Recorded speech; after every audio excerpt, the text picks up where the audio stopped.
Well, greetings and salutations, everyone. I hope everyone is doing well still, and welcome to today's bonus upload. Before we jump into it, a couple links. As many of you know, I rely on Patreon, PayPal, channel membership, and the merch to help the channel to continue to grow and go. Links to Patreon, PayPal, and channel membership is in the description below. Merch displayed directly under the video. Also, Dogman Frightening Encounters, Volume 1 through 3, the audiobook versions. They were written and researched by Tom Lyons, narrated and produced by me, Jeff Nadolny. Those audiobooks are available on Audible, Amazon, and iTunes, links to which are also in the description as well. And finally, last but definitely not least, if you'd really like to help support the channel to continue to grow and go, simply subscribe. It does not cost a cent. Click the like button, takes half a second. If you don't want to miss out on any of the informative uploads I put out daily, click that bell icon, and folks, please leave a comment and share the video. Why? Well, because all these things really do help the channel to continue to grow and go. And yes, folks, they definitely do matter. Now, everyone, I have taken far too much of your time. Let's jump in to today's bonus, shall we? Today's first encounter. Mike lives near Irwin, Tennessee, along with his wife and their dog. Mike and his wife have had 2 encounters with feral wild men. One encounter was just recent. Mike said the first encounter was back in June of 2019 when he and his wife were both in their living room together watching TV at around 8 p.m. They were both startled when they saw a deformed man's face appear in a window. Mike's wife literally yelled out in fright, stared at them, and gave them an evil smile and ran off into the woods. They did call the police. Police searched the yard and tree line but found nothing. By 11 p.m., while in bed, Mike and his wife, who couldn't sleep and had the gun nearby, heard disturbing laughter from outside of the window. The laugh was a lunatic-type laugh. Mike took his gun and went out the door and out of his porch, where he yelled, "Get the hell out of here," and shot 2 rounds into the ground. Mike saw not 1 but 2 wild men run from behind his shed into the woods. Mike was so disturbed at the sight of them that he shut and locked the door. He returned to the bed with his wife, but they both could not sleep. The following morning, Mike's wife routinely let their dog outside to use the restroom. The dog will do her business, then will always return to the front door and scratch to be let in. The dog was not seen again since his wife let her outside that morning. Just last week, Mike's wife had a sighting. She was returning home from the supermarket and was unloading groceries from her truck when something up in the trees grabbed her attention. She saw a deformed man up in a tree staring at her and grinning widely. She got back in her truck and left and drove to her husband's office. They both don't know what to do because the police are finding nothing and they feel like they are not being taken seriously by law enforcement. Mike did install several security cameras. Mike's description of the wild man: taller than 6 foot, thin but toned body, long hair on their heads with patches of hair throughout their bodies, pale gray skin, long fingernails. Eyes are large and wide and are black. Looks like a man/Bigfoot troll mix, deformed features in the face and head. Update. Mike did locate the dog about 1/8 of a mile from his house in the woods, dead. The dog was not in great condition, and I will not go into those details here, but fur was how he recognized his dog. To be conservative, there was not much left but fur and bones. The wife does believe a feral wild man is responsible. Mike and his wife continue to have sightings, but mostly up in trees. They have excluded the police because the police never find anything and have told Mike and his wife that they are most likely seeing campers throughout the woods. Mike's wife stated that she is aware of times when the feral wild men are near because of an odor, a very distinct odor. The wife seems to be having more sightings than her husband. They believe the feral men are more interested in her. They have had one additional scare of something peeking through their window and described the face as looking like an evil Smeagol from Lord of the Rings, describing the hit-and-miss strings of long hair and almost bald scalp. They have both heard a lunatic-type laughing in the woods at night. It's not everyday occurrence, but they are afraid, they are mindful and careful. Mike says it's one of those things where you have to try to live with it, stay out of the woods and stay armed just in case. The wife is sure these feral wild men are not Bigfoot and not campers just messing with them. Today's second encounter. This takes place in my hometown of Vernon, New Jersey, 2009. The town is near the northern tip of New Jersey in the Appalachian Mountains and borders New York State. I was 17 at the time and at a party with friends. The town's very large and divided up into different communities, most lake-based. But the one my friend's house was in was called Old Orchard. It's more developed than the typical neighborhood, but was up a steep hill with lots of woods around it. It was a summer evening, so we spent our time outside in their backyard. Some people were drinking, but myself and the other witness were not. The backyard had a thin tree line dividing it from another lot behind it, and with leaves on the trees, it was thick enough to block your view from the yard. Well, after dark, I went through the tree line and into the next lot with someone. We walked a few steps through the trees, and we sat down with our backs to the tree line facing the lot, which was a large upward sloping hill with a single tree in the center, maybe 100 yards from us. The lot was bordered on the right by a road with a streetlight that partially illuminated the area, and to the left there were similar tree lines bordering other properties. After sitting and talking for a while, we both fell quiet when we heard something. It was just for a moment, but it sounded like sniffing, like the sound of a dog makes, with its nose to the ground searching for something. I was facing the tree line bordering my friend's property. We could clearly hear everyone in the yard carrying on only feet away. The sniffing sound did not continue. I glanced around behind me into the lot and saw nothing. We continued to talk. To preface the rest of the story, I want to note that northern New Jersey has a large black bear population, and in my town it is very common to see them in your yard, crossing the road, or even have them break into your home in search of food. Combine that with being someone who spent a lot of time outside and in the woods, I know what a bear looks like, and how it moves and sounds.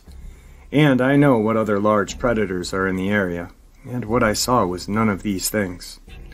So some time passes, long enough to forget about the phantom sniffing, and then I hear it again. And the other person does as well. It's the same nose to the ground, sniffing out prey type sound, and it's loud and seemingly coming from all around us. We can still hear the party going on, and as loud as the sniffing is, they don't seem to notice it. I look at the person I'm with. They're frozen, with their eyes locked on something ahead of them. I turn and face into the lot as the sniffing continues. And under the tree I see a large dark outline of something. It's shaped like a bear, but larger, standing about 6 feet on all fours. Its head's down to the ground and it's sniffing around under the tree. But it still makes no sense that we would be able to hear it from all the way from where we were, let alone how loud it was. Then it moves forward, and that's when I am certain it's not an animal I am familiar with, because it puts its 2 front legs out first, and then its back legs shuffle forward in one motion like a rabbit or a kangaroo.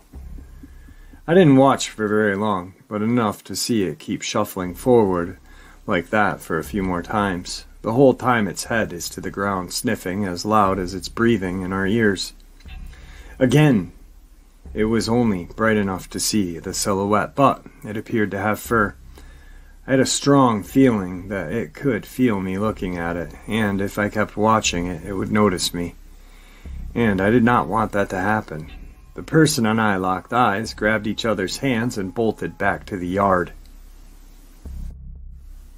No one else noticed. Most were too drunk to even know we were gone. It was late, and I convinced some people to go inside to the living room and sleep. Other people stayed out in the yards in the tent, but no one mentioned anything weird the next morning.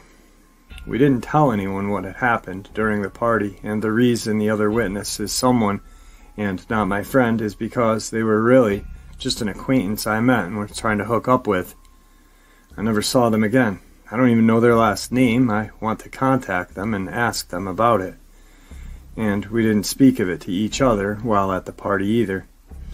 Northern New Jersey is supposed to have Bigfoot-type cryptid called the Big Red Eye, and the Jersey Devil, of course, but I don't think this fits any.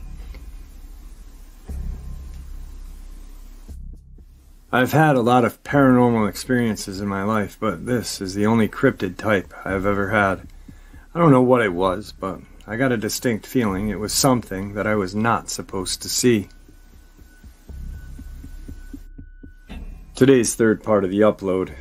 This is what I was talking about in the first encounter.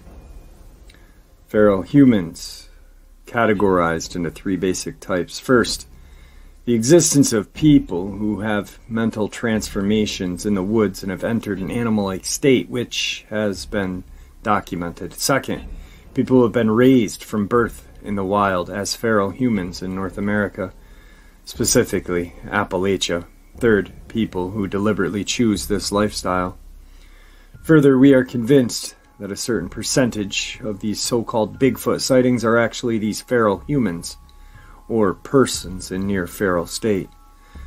The Mays Lick area had an albino Bigfoot flap in the 1980s, which could be a human being living in the wild. October 7th, 1980, Mays Lick, Kentucky, Mason County. Charles Fulton and his family were watching television when they heard a loud noise on the front porch. Fulton said he heard his son's pet rooster disturbed when he peered out the front door.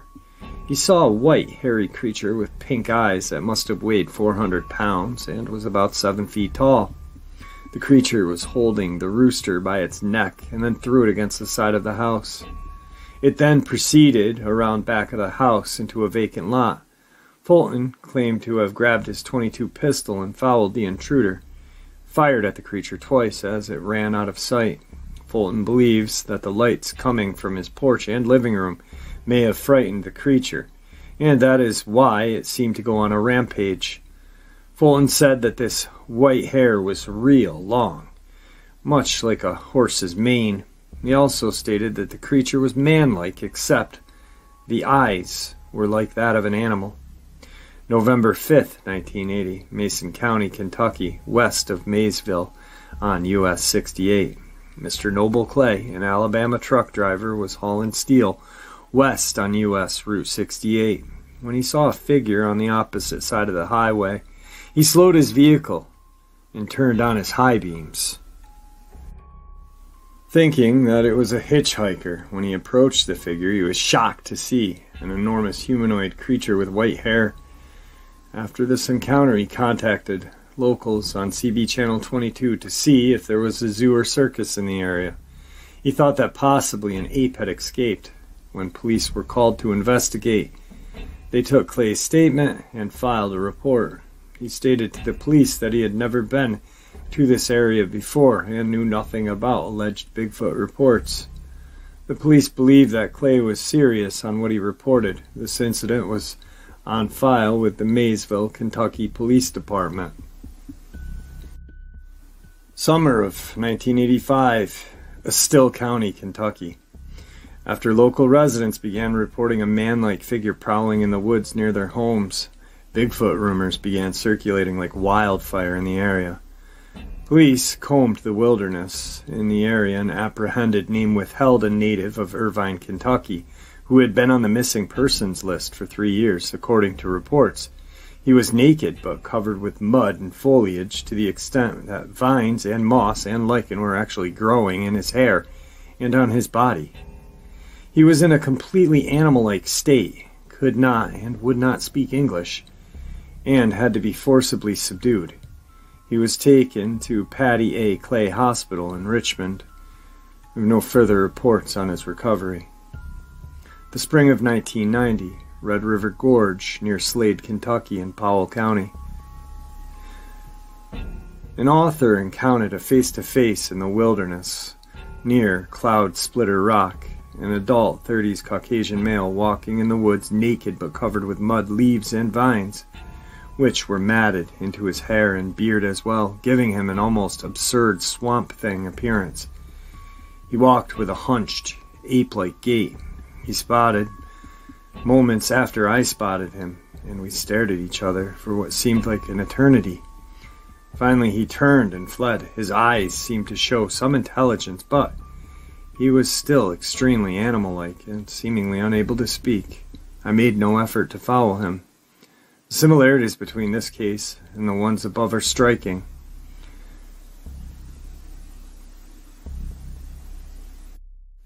Today's fourth part is where some of these missing persons and theories of cryptids and these so-called wild men or interbred, whatever the hell they are, comes to light right now. I live in the Great Smoky Mountains, and I know what snatches children. I'm on the North Carolina side of the Great Smoky Mountains, lived there my entire life. All of us know what's in these woods and mountains. Since the 30s and 40s, there have been feral wild men living in these mountains. They are fast. They will snatch livestock and children. The FBI knows. It's why they don't get involved. I've heard other stories that there are some attempt to kill these feral wild men, but they still exist even today. And I'm not talking about some end-of-the-day extremist who took the woods. I mean feral, completely wild men with their own language living underground. We don't go into these woods at night. During the day we make sure to stay on the trails. Sometimes you will smell it, that putrid scent. At night you'll hear them hollering, supposed inbreds. The locals around here know what happened to Dennis Martin. He was snatched by one of those wild feral men. It's not uncommon for people to go missing here. They are normally found, but you'd also be surprised at the number of children who simply disappear. The FBI has covered it up for years. Where do you think the movie The Hills Have Eyes come from? It's true. I hear them from time to time, disturbing sounds. They live all up and down the mountains here, in national parks and forests. The stories that we all heard growing up about the feral wild men were told to us due to the fact that so many people would go missing in the mountains. Of course, it was a way for our parents to scare us so we wouldn't wander off too far from them or venture off into the woods alone, and Dennis Martin was used as an example. My grandfather recalls the newspapers blowing the story up in 1969, I believe. The newspapers said one thing, while TN and NC locals said another. The locals said this then, and they said this now. There are wild feral men living in these mountains. The government does know they are here, and they have made attempts to kill them off, but they have not been able to kill them all yet. Yet the population now is thought to be minimal. One of these feral wild men abducted Dennis Martin and ate him. This particular feral was spotted by a family in the woods who were in the same vicinity and stated they saw a feral trying to hide from them behind a bush and was hanging onto a small child from its back like a backpack. The feral was described as being very hairy and tall, wearing a well-worn dirty shirt. The military came and stayed for a week in the mountains, killing a handful of the feral wild men, including the one who abducted Dennis. Dennis's bones were found by the military, but this was hidden from the family and the papers. One of the agents that worked on this and was ordered into the woods to kill the feral men ended up committing suicide some years later, not being able to cope with what he had seen in those mountains all those years and after other assignments into similar incidences. My grandfather claimed to have seen 2 of them in his life. He told me that his first encounter was when he was a child, years before the Martin case, when he and his dad were on a trail in the woods on the Tennessee-North Carolina line when they both approached a dead-end area that bordered a heavy tree line. Just inside the tree line, they saw a wild hillbilly leaning over a deer eating its insides. Wild hillbilly is what my grandfather said the locals used to call them long before any media named them anything else. The wild hillbilly was manlike, long hair, and was very oily and dirty. The body hair was extensive. The man was bloody, having obviously just killed the deer. My grandfather said that his dad would later say that the hillbilly had a string of deer guts in his deformed hand. My grandfather has always mentioned the smell of pure garbage and vomit. They both stopped and walked backwards until they were out of the hillbilly's sight, but said the hillbilly was obviously startled and screaming, as if saying, "Stay the fuck back, this is my deer." The hillbilly was dragging the deer back further into the tree line as my grandfather and his dad backed away. The second sighting was when my grandfather was hunting in '97. He and his buddy saw a female. They said they were taken back at the obvious sign of breasts, but this one looked more Bigfoot-like. She was running and then suddenly jumped into some hole in the ground and disappeared. They did not go looking for it. This is where the underground cave systems come into play. Inside the mountains and in the caves is where these wild men, Bigfoot creatures, are at. And that's why they cannot be found. It's worldwide. Governments know of them. They don't get involved with these creatures unless there's a disappearance and they have to go in and kill, as they did with Dennis Martin. Our governments admitting to these creatures and UFOs would break down our religious systems. Dealing with public about these creatures is something that has been avoided for years at all costs. Our caves and mountains can't be controlled. The underground cave systems are massive, and what's in them is beyond basic human comprehension. Yes, these wild feral men are cannibal and inbred. They will often snatch children to eat. Some are raised to reproduce. The geriatric population and disabled are easy targets for food because it's not expected they'll fight back. They also have trapdoors in the woods and doors in the mountains. They will often steal clothing, dig in trash, take pets and farm animals. Though I personally have never seen a wild feral man, I do have evidence of them. The smell also. I have tons of stories and other things I've seen out in these mountains, more demonic, but so far I have yet to see a wild feral man. I believe, though, only because of the other things I have experienced out here throughout my life. I believe that a lot of the missing 411 cases will not be solved. Kids, hunters, tourists, all missing in a blink of an eye. Everyone always expects reasonable explanations for things because we are still so primitive. Our eyes are just not open to what's really out there. I do not believe much of the population could mentally handle or cope with it if they did know the truth. I believe the wild feral men are Panamanian jungle was also responsible for the Frone Kramers case. I am a believer, yet I still live here in these woods. If you're a hiker, a hunter, or grew up around the mountains, then you know the hold that the mountains and forests can have over you. Such beauty, such fright.